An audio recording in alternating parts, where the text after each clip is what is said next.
Hey guys, I'm Shannon Smith from Canada, and today I'm going to do my anticipated movies so far, and the movies I loved so far 2018. My anticipated ones from 2019 will be coming up shortly after this one possibly gets uploaded, or by tomorrow sometime. I'm going to give it a little insight, possibly until I love it, but I'll try not to do spoilers for those of you guys that haven't seen it. Like Solo, for example, is on my best list. Also knows one I love. But number one is The Last Jedi.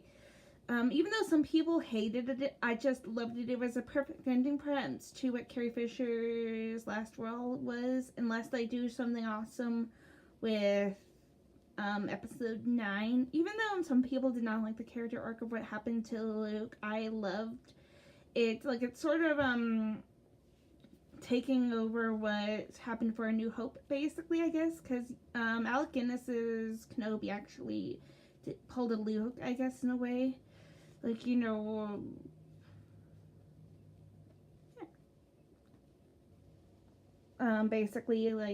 brought them time originally. And the casting was perfect, even though Grace Randolph, I believe, needs to shut up, you guys. Go watch Beyond the Trailer.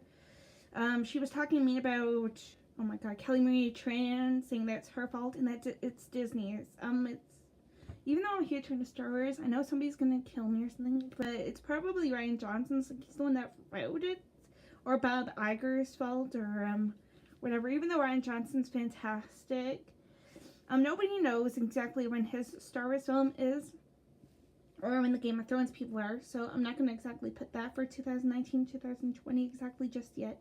And I'm probably going to wait until 2019 is almost over, or something like this, just to do 2020s, which will probably see Ryan's Star Wars, or the Game of Thrones people.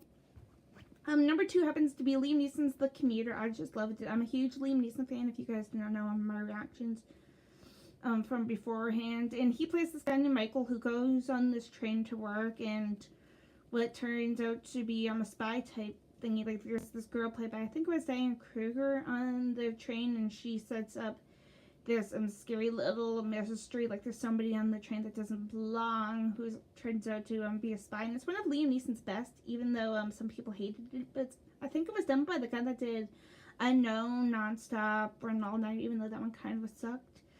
Number 3 happens to be 50 and 17 to Paris, which I just loved. I'm a huge Clint Eastwood fan, for those of you guys that have not seen those reactions either, especially when he does real stories. The Jersey Boys one was one of my favorites, so was Sully, even though I somewhat don't like Tom Hanks. He needs to give somebody else a chance for Oscars. But this is probably one of Clint's best, even though some people hated it. And spoiler, guys, I'm going to do the ones that I have seen. So sorry, if you guys don't see Winchester or nothing, I'm on this list. And I'll probably update it soon, because I'm going to go see Mamma Mia next week or whatever. So yeah. Peter Rabbit was also a fantastic movie. One of James Corden's best, besides Into the Woods and a few others that he's probably done. It was fantastic casting as well. Plus, I brought 2 Star Wars people to life, which gave them a little bit of credit, I guess. The guy that plays Captain General Hux. He was the farmer's grandson, I believe, and then Daisy Ridley was one of the rabbits. And it's a really good kids film. I highly recommend you guys go see it. Number 5 happens to be Death Wish. I used to love Charles Bronson's performance, and I kind of want to see a sequel to this one, especially with Bruce Willis back for Glass coming out later this year, or I think it's 2019, which I'll do in a few minutes or so, but I cannot wait to see what it is with Glass, and maybe with a possible sequel to this one. It leaves you thinking if there's going to be one. There's a few little twists and turns from that 1971, I believe, one, but I loved it personally. I highly recommend you guys go check out Death Wish. If you guys are familiar with the original and you guys love that one or something, don't ask me who's the better one. I have to kind of rewatch on Bronson's to think. Black Panther is also on my list. Even though I haven't seen it, I'm a huge Marvel fan. I loved Infinity War. I cannot wait to see what they do with number 4. I want to call it Infinity War Part 2, but I really have no clue if they're going to call it that or something. Plus, obviously, they have Thanos has the stones, for those of you guys that have seen Infinity War. I'm gonna put spoilers up here in case you guys haven't seen the Infinity War. But I kind of loved it. Chadwick Boseman's perfect in it as usual. So is oh my god, Michael B. Jordan. But fuck, I forgot to put Creed on my next list. My Creed 2, but I'm gonna just randomly add that.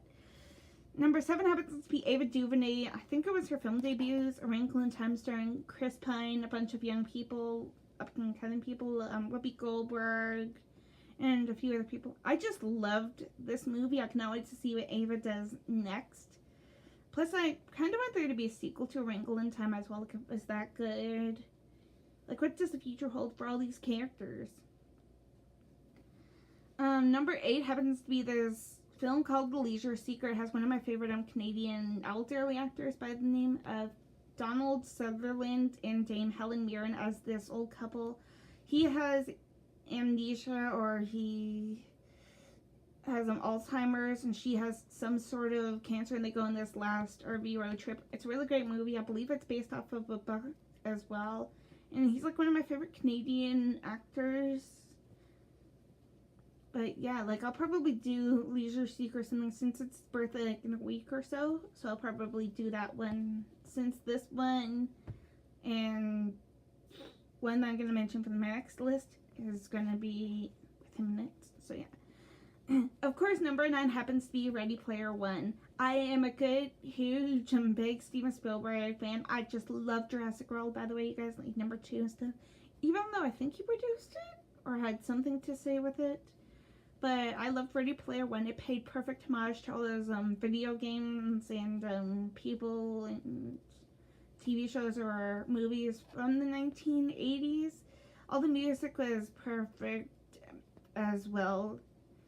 Especially that Pure Imagination one. Even though I don't think they used it in the movie, but they used it for the trailer, which would have been awesome. Like, I think it's a Roald Dahl type situation, you know, where a young kid, played by Ty Sheridan, he goes into this world of like video games and virtual reality.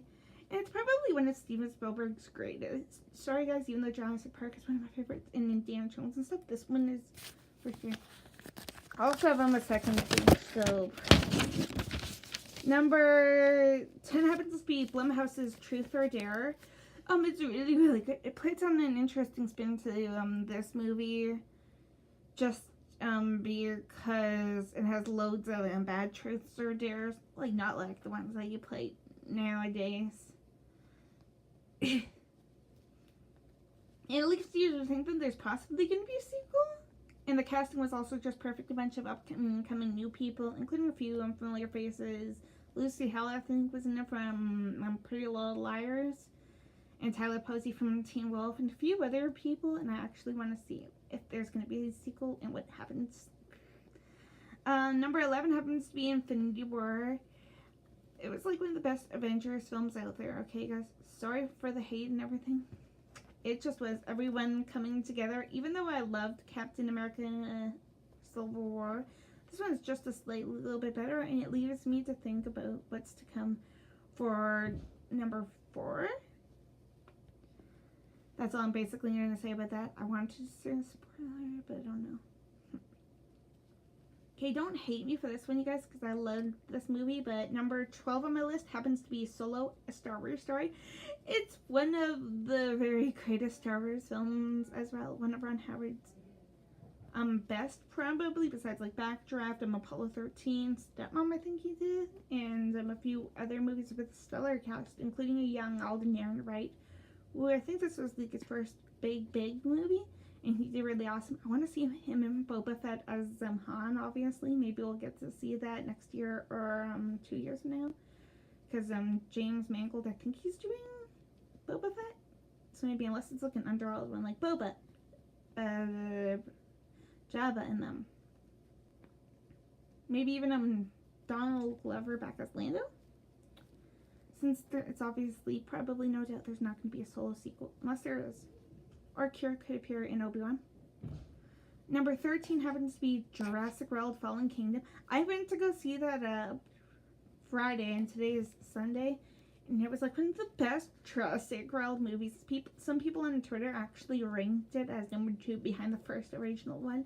And it is that good. Like, it kept me on the edge of my seat, even though I went to go see an event, so my ears kind of hurt, and I kind of had a light heart attack, but I'm fine. Obviously, I jumped a few times, but I'm fine. But I'm not gonna go like into any spoilers, since I believe that movie like 2 weeks out, so it's kind of fresh.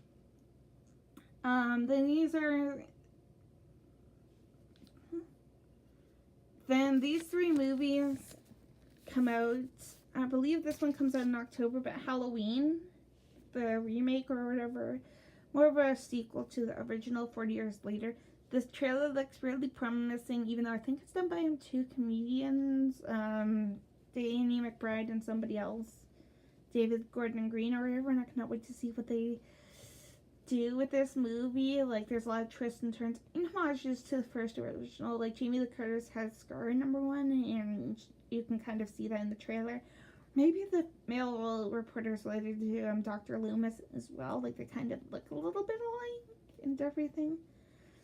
Also, I cannot wait to see Lady Gaga's movie performance, her movie debut rather, in A Star is Born. It's like the 3rd remake or something, apart from the 1937 A Star is Born. Then you have 1954, 1980 something with Barbara Streisand and Chris Christopherson. Then this trailer looks really promising as well, even though I'm sure a bunch of you guys know the storyline about a fading star who meets this young woman, supposedly played by Gaga and Judy Garland. I don't know who the original girl is. And Streisand, and she's supposed to make him feel a little bit better, but he eventually kills himself, and because she becomes more famous. Unless they take on a different turn of this. And I cannot wait for Bohemian Rhapsody as well. Like, the poster even looks great. It's like outside my house, but it looks really good. I cannot wait to see what this one ends actually too, because there's people thinking there's going to be a sequel already. So like, yeah. So I'll be back in a few minutes or so, you guys, or whatever, with the anticipated ones for 2019. Now, like I said, guys, sorry if I'm missing a few of them. I'm just either not interested, or I'll wait until they come out at DVD type thingy. But you guys will be surprised over my 2019 ones. And I may even like include Creed 2, because I kind of forgot to on my list. I have like 30 or something, a little bit of 32 movies apparently on my list. But yeah, so please like, comment, subscribe, you guys, and bye bye.